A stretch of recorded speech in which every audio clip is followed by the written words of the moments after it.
Ce qui a de plus gratifiant dans mon travail, c'est de contribuer à ramener les bisons au peuple autochtone.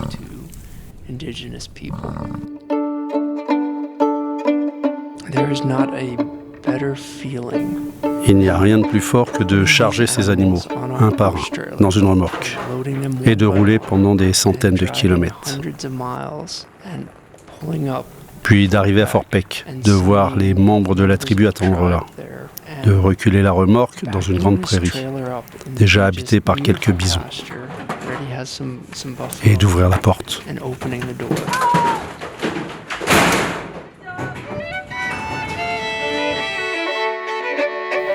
Bienvenue dans Sur la piste du bison, le podcast qui vous emmène en immersion au cœur des grands espaces sauvages de l'Ouest américain. Je suis Sylvie Brieux, journaliste et autrice de L'âme de l'Amérique. Aujourd'hui, je vous propose de prolonger la conversation ici, dans le parc de Yellowstone, avec le ranger Chris Jeremiah, le responsable du plus grand troupeau de bisons sauvages au monde. Être ranger, ce n'est pas seulement un métier, c'est s'inscrire dans une histoire qui remonte à plus d'un siècle. Le 25 août 2026, le National Park Service célébrera ses 110 ans. Pour son centenaire, l'agence fédérale a fêté l'événement en grande pompe à Yellowstone, derrière l'arche inaugurée par le président Theodore Roosevelt en 1916 à l'entrée nord du parc. J'y étais et j'ai enregistré quelques sons.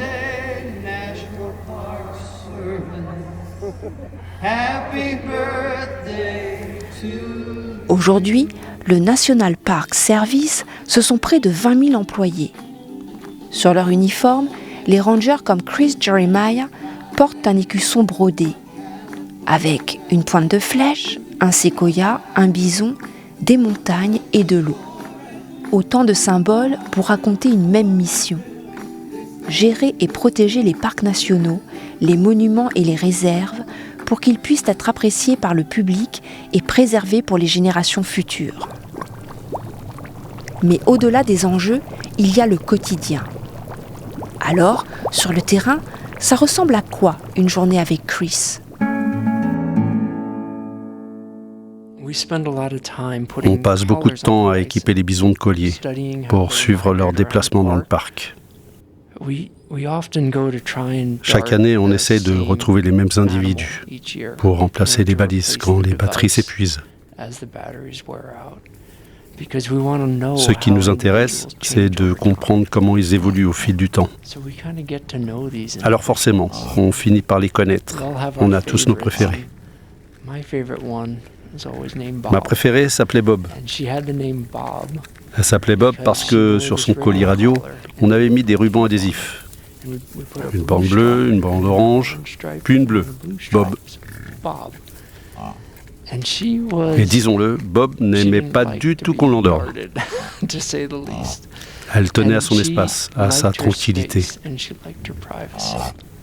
Bob, c'était le genre de bison qui, dans une grande prairie avec 500 animaux, allait se cacher dans un petit bosquet avec son petit, toujours.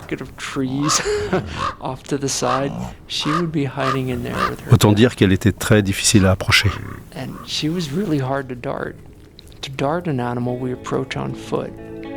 Pour tranquilliser un bison, on s'approche à pied, jusqu'à une vingtaine de mètres, et on lui tire une fléchette anesthésiante. Quand on s'approchait pour endormir Bob, elle essayait toujours de quitter le groupe. Parfois, elle était meneuse et entraînait tout le troupeau avec elle. Dans ce cas-là, on abandonnait.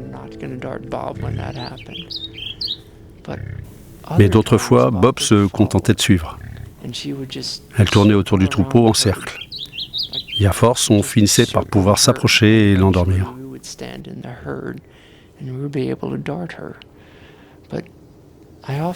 Je me suis souvent dit qu'elle m'avait appris quelque chose. Parfois, un individu doit être un leader et parfois un suiveur.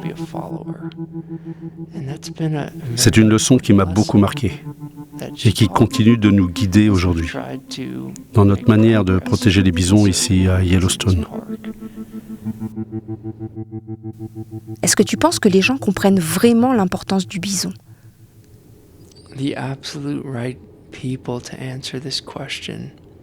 Les personnes les mieux placées pour répondre à cette question, ce sont les peuples autochtones avec lesquels nous cherchons à travailler. Je pense qu'ils seraient bien mieux à expliquer ce que les bisons représentent pour eux. Et je pense que si le reste du monde écoutait leur histoire, on comprendrait vraiment ce que nous avons perdu en perdant le bison.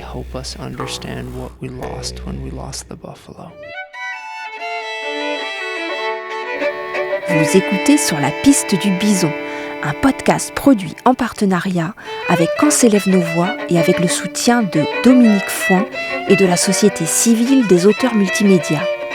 Un grand merci à Chris Jeremiah pour son témoignage rare, à Alexandre Seron pour le doublage de la voix de Chris Jeremiah, à Daniel John Martin, Olivier Meignier et Yves Gauthier pour la musique originale et à Laurent Pénisson pour le mixage. N'hésitez pas à vous abonner pour ne rien manquer des prochaines aventures. À très vite!